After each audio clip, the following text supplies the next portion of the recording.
October. I'd never been involved in, that's not true, I've helped launch books, but never actually been a reader of the books that I helped launch until I launched Venus's. And if you don't know Orgasmic Manifestations, I strongly recommend it. I read the Spanish version 3 times. It's been quite helpful in many ways, that you shall not get into now. And she just launched the same version in English. And if you don't know Venus's story, that's actually part of a fantastic presentation. And I'm going to leave you alone because Venus is a phenomenal speaker, far better than I could hope to be. Venus O'Hara, she's a local sexpert, but she's going to talk to us about authority and being an author to become an authority. Venus, take it. Thank you. Is the Brittany working? Yeah. Okay. Yeah. Oops. So, who wants to be an author? Most of you, hopefully it'll be all of you by the end of this speech. Author, authority. Have you ever made that connection before between those words? No? Yeah, woo, you did. Cool. Amazing. You told me. 5 reasons to publish a book. Why would you want to publish a book? Firstly, to establish authority in your field. Also, it helps to build your personal and professional brand. It attracts opportunities, speaking, media clients. Also, it can help to create passive income. What's the pointing? You're just standing in front of the text. Okay. On the street. Okay. And create passive income and leave a lasting legacy. How many of you have already published a book? Oh, wow. Amazing. What's the title of your book?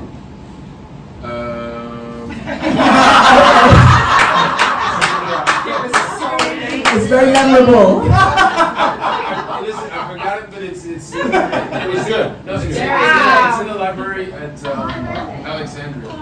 How to grow your money the smart way. Sorry. Okay, I'm going to get How to grow your money the smart way. Cool. I had to remember the title. And then someone else? I have 3. Oh, you have 3? Oh wow, published already? Yeah, well, self-published. Okay, amazing, fantastic.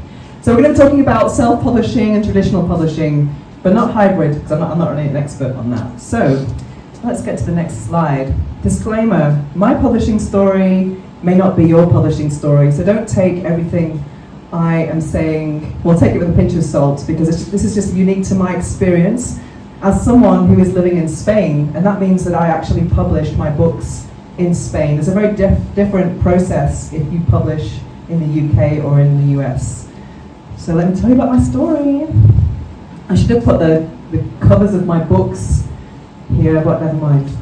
So, many moons ago, in 2009, I was working in real estate in Engel and Volkers. The worst time, I had no money, I had no salary, I had rat infestation in August. It's great for a book, but it was awful. And I was negotiating 2 sales, and when I got that money, I thought, you know what, I'm going to start a sex blog. And it was a massive personal and professional risk, but within 5 weeks, I had my first book deal, Love Me Like You Hate Me. And that was a great sign from the universe to tell me that I was on the right path.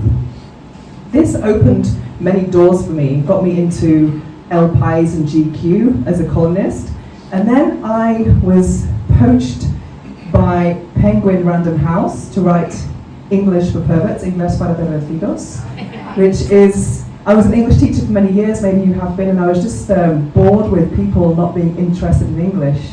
Like, I need English for my work, and I just thought, imagine a method of learning English with sex words. It's like, oh my God, don't stop, to come. So I kind of made this whole book, and it's the most exciting way to learn English for perverts. And I also sold the license in Brazil, in Portuguese, and in Catalan, so Inglés para pervertidos as well. Then, after Penguin Random House, Planeta, the rival, poached me, and they said, write a memoir. So I wrote a memoir called The Mask of Venus. I'm so glad that memoir is kind of dying now, because I told way too much. So, if you're interested in my life, get a copy, because it's going to disappear very soon, and I can't wait. And then, I'm so glad I didn't do well. And then, just last year, I published Manifestación Orgásmica with Planeta as well. And it was very interesting to see the difference in the publishing world and what's happened in the last 10 years. It's really changed. For example, 10 years ago, books were 300 pages, but now it's the TikTok generation, so it's 200. No one's reading anymore. So it's really interesting how things have changed. And then I actually self-published the English version of my book. Have this here if anyone is interested in this amazing topic. 15 euros, visum after. Okay. Next, okay. I am the authority on orgasmic manifestation. So if you Google orgasmic manifestation, I'm in the AI results, I'm in the top video results, I'm in Planeta de Libros, I'm in Grazia UK, and then you start the Amazon. So this is just the top half, but I am dominating this term. And this term is actually just becoming popular right now. It's also known as the O method for manifestation.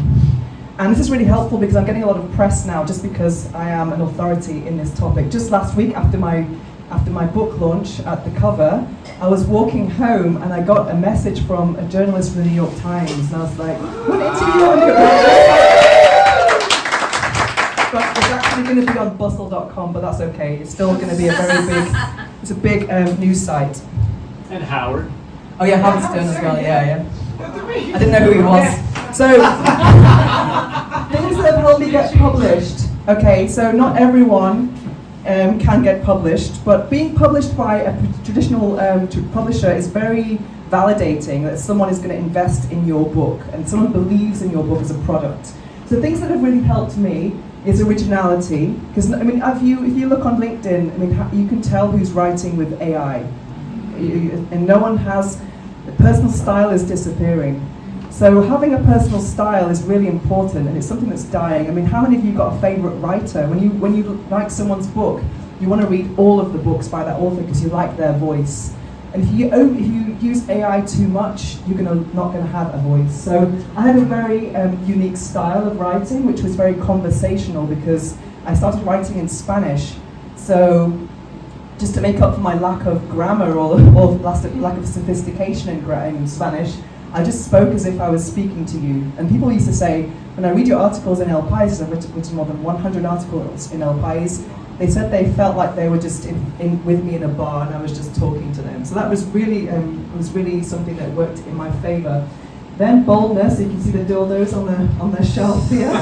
So that's really helped me, being bold. And I would say this is also, Jessica, something that stands out for you, being unapologetic. I can definitely tell when you've written a text on LinkedIn. Then social proof is probably the most important thing.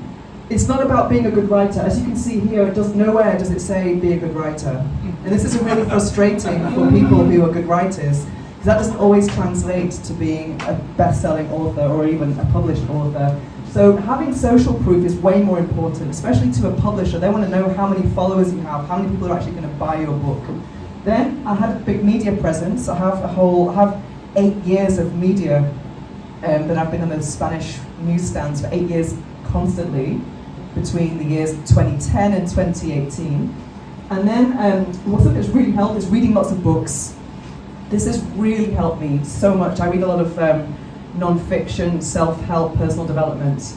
And when you read a lot of books, that can really help you with making the contents and the structure of your own book, because you know what you like. And things that have really helped me, for example, is starting a chapter with a quote that's similar to the topic of the chapter, and then ending a chapter with key points because it fills up a page, but it's actually really useful for the reader as well. So that's really helped me. And then the last but not least, I can't emphasize this enough, this is the place to start, blogging. It's so important to actually build your social proof up as a writer through blogging, and I would highly recommend Substack. How many of you are using Substack? Start. It's so good. It's really amazing, and it's also growing a lot right now. So if you want to be a writer, definitely start with Substack. Traditional publishing. So there are many reasons why traditional publishing is a great place to start. It's prestigious, but not all publishers are equal. I was lucky that I published with Planeta and Penguin Random House. Penguin Random House is the biggest in the world, and then Planeta is the biggest Spanish-speaking publisher. So, and then for a pitch, what's very important is sometimes in the UK and in the US, they work a lot with literary agents, and sometimes a publisher will not even look at a pitch. They want to go through a literary agent. The literary agent, for me, is like having something in a drawer. You want someone who's actually not just going to put your pitch in a drawer and close it and have control over it. You want someone who's going to really believe in your book and really push it. So for a pitch, what's usual is the contents page and the first chapter. You don't have to write a whole book to pitch it, because no one is going to read a whole book. They want to know at the beginning if it's something they can sell or not. So that's the point about manuscripts. You don't have to do the whole thing unless you want to self-publish. And then editors and proofreaders. This is what differentiates traditional publishing with self-publishing. I've read a lot of self-published books and traditionally published, and you can really tell when it's a self-published book. There's a lack of investment in, you always need an editor, you always need a proofreader. One pair of eyes is never enough. And people repeat words a lot. So it's really important to get that. You know Cal, he was my proofreader on the English version, he's one of our members, so I got him to do it. So then that's really important, you get all of that included in a traditional publisher. The editor is talking about structure of the book. Does it make sense? And then the proofreader is more about the language.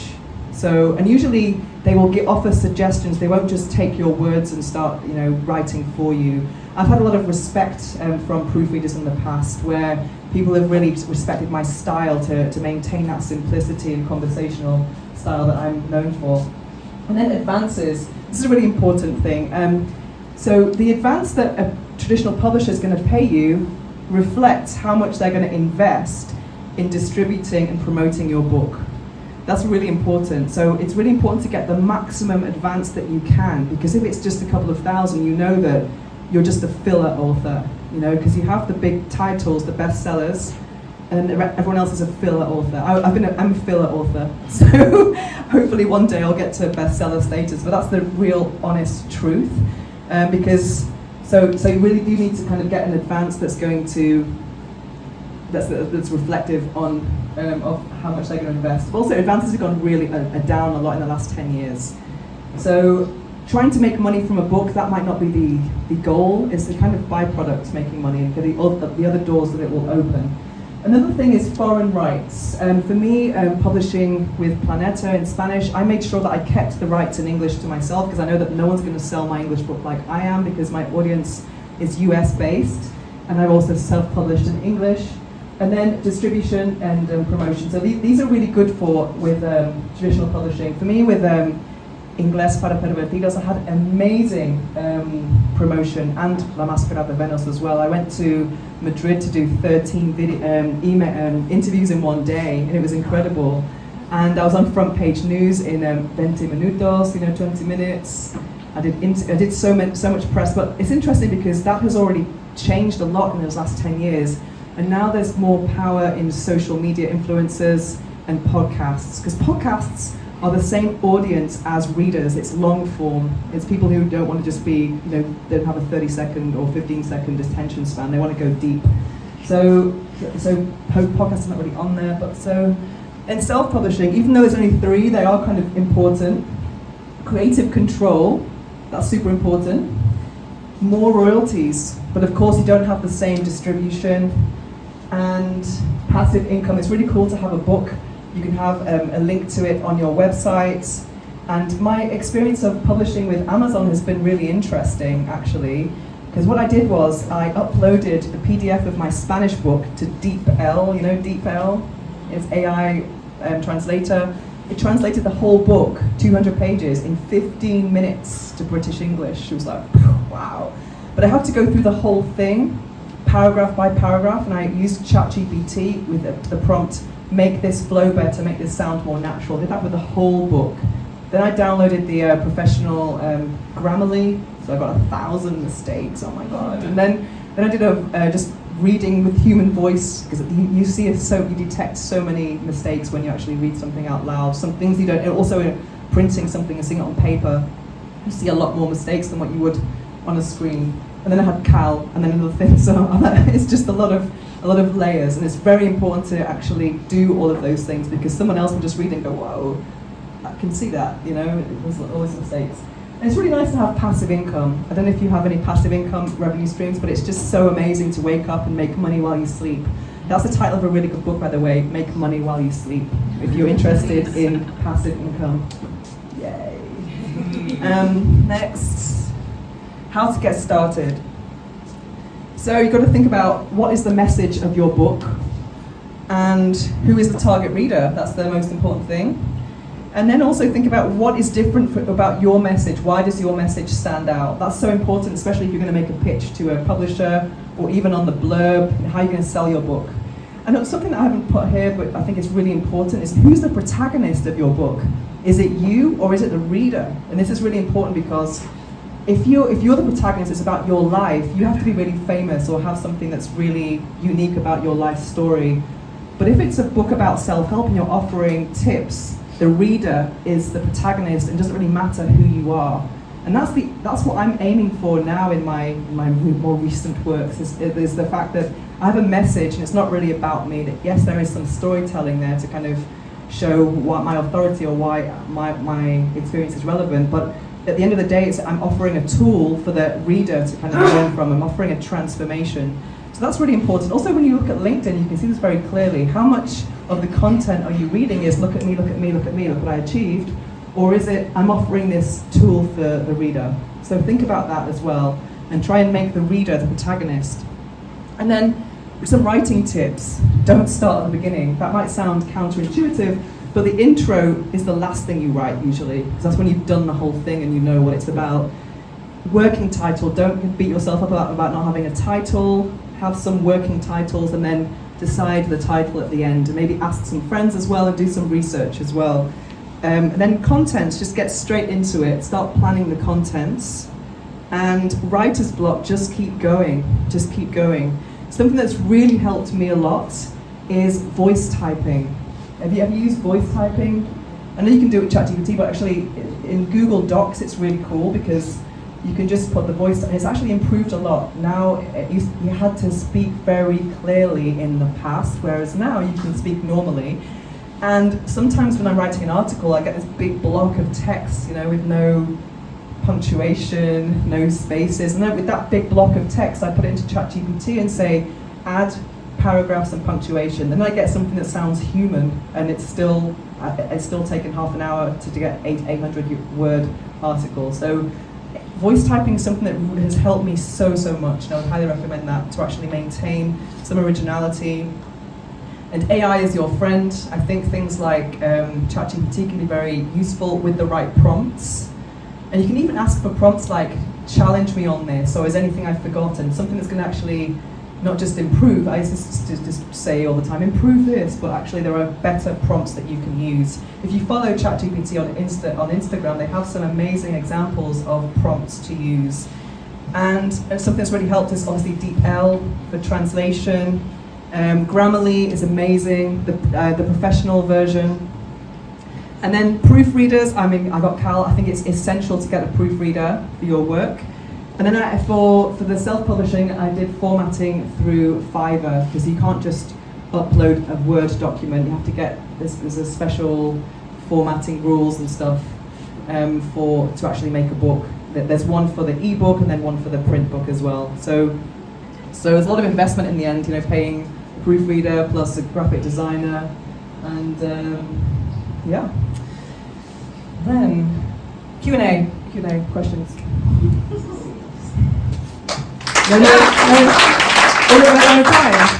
Are we going over time? No, just the... Okay, do you have any? Yeah. Yes? What is the expected timeline when, let's say, someone says, we like your book, we want the first X, the first chapter? What's that turnaround time these days for publishers? I don't know, because I know they work with an annual thing, so I know that for me it was really a rush to get into the 2024 publishing. So usually by, I would say, summer, they know what the titles of the next year. So it's not so much about the time, it's about the calendar year and what's coming out and their catalogs that they have. So, but I think if you just question priorities and just doing it. So. One more, if I may. Yeah. I work with hybrid publishers where you degree of creative control over the cover and things like that. Never yet, I say yet, working with a traditional publisher. How do you come to the attention of someone? You are an exception because you've been on high-profile podcasts, etc. For someone who's the ordinary Joe like me, how do you get in front of a publisher like Random or one of the big ones? Well, there's a lot of gatekeeping with literary agents, and even on their website they'll say literary agent. So you could probably potentially use LinkedIn and look and start networking with literary agents. That would be the best thing to do, and just find out who is the authority on the topic you want to write about, and who's handling, because not all literary agents handle everything. Only they will have specialized topics. So just find the person who is dealing in the topic that you want to write about. Okay, thanks. Yeah. I guess that my question probably is really linked to what you asked now, but for example, I really have the topic in my mind, it's about what I do is different from usual stuff that you find out there. If I want, for example, I already have the idea of the book, what it's going to be about, but I would know if it would be better, for example, to, as you said, start writing blogs, start writing small, let's say, about the topic to be noticed, and then maybe approach someone to say, hey, I've got an idea for a book. You interested? Or and then at that point is where I have no idea how to go there. Like I moved to Spain from England only 1.5 years ago, so probably I have a bigger network over there. But if I want to go ahead and at some point between now and I don't know 3 years time write and publish a book, what would you suggest? Well, definitely Substack. And also things like Quora and Reddit are amazing for SEO. So those are sites that are going to support, that can link to your Substack. Okay. And they're really optimized. So if you want to be an authority on something, start using those websites. And also just social media, because if you don't have anything online about this authority, then we don't know if you're an authority. Okay. You have to have something, I think. So I think that's really important to start establishing yourself now. Don't wait for a gatekeeper to give you the green light. Just start today. Yeah, I've already created, I have an online course about the subject, which is called Biophilic Design. I already have an online course. I'm working with the course to get the course going. So that's what's there. I'm a bit lazy when it comes to writing blogs and stuff like that, I have to admit. Well, we'll try to do the voice typing. That's really amazing. Yeah, that could be. Yeah, but you just start on as many platforms as possible, and also you start finding out what the hashtags are for your topic, etc. Because you can still get a good position for your authority without having a book. Yeah. So would you mind repeating again? Is Substack? What's the other one? Reddit and Quora, they are kind of different types of websites, but Reddit is a really good, and Quora is questions or answers. So that's a really good platform for SEO. Okay. Any questions? Yes, I have one question, please. Did you ever felt like how you secure your content? So I write my book and then I give it to the publisher, and then they steal it. How can I secure that? I think just by creating something, you are the copyright owner, but I know a lot of people like that who want to just safeguard these ideas, and I'm quite a spiritual person. We do not own our ideas. Our ideas, we are receptors from the divine. And if you don't do something with that idea, someone else will, because that idea is coming down from God to you and someone else. So if you read, what's that book, something, The Big Magic, by the woman who wrote... Yeah. She talks about that. She talks about that. Like she had an idea and then someone else took it. That's happened to me loads of times. But you have to act on your ideas and not have this paranoia, because your voice and your message is a gift to the world, and you will be rewarded. You know, maybe not through an advanced royalty check, but you will be rewarded. So just let go of that and just be the channel, be the voice, be the authority. I think it's great that it sounded like you started at different places, so you did some trial and error to get to the point where you created your own category, which is orgasmic manifestation. But how much either thought or study did you put into having a market that would actually purchase your book? Because I think that's also something that's important. There's a part to this, you follow your passion, you write. Even though I couldn't remember the name of my book, and I get very very small cents checks. But how much thought was given to the market that would actually purchase your book? None. None, because I just believed it. I think, oops, oh my God. Oh God. I didn't really think of it like that, but I just do know that, I just know that this topic of manifestation is very popular. So, and also I didn't create this category. It's just something that I've just come in at the right time, literally. So I won't think about that. Yeah, pun intended. Also, I manifested it. I manifested it. I did orgasmic manifestation and just thought about books. I imagined how was the book going to feel in my hands. I imagined it seeing it on Amazon. So I recommend the book if you're interested in that. Yes, so the Substack, is that separate from your actual website? Yes. How does that work? Substack is amazing. It's like a newsletter site.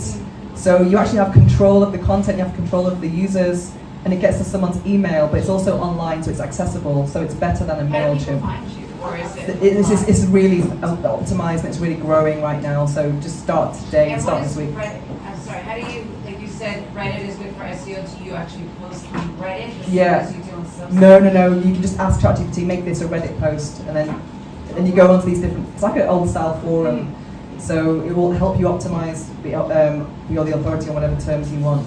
And Is you that the post as subgroups? a post, not as a question. No, Quora is Q, question or answer. And then when you have a profile on there, you will get sent questions to answer. So if I go to the Manifestation forum and I'll say, oh yeah, I've just written a book called Orgasmic Manifestation, and so it's just having that in there. So just get onto those sites and just look how they work, and then you'll be amazed. Is this, do we have access to this after? I'm going to put it on my YouTube so you can all follow me and help me become more of an authority. This is so much Yeah. information. Exactly, I know there's going to be a lot, so. Thank you. All right, do we need to?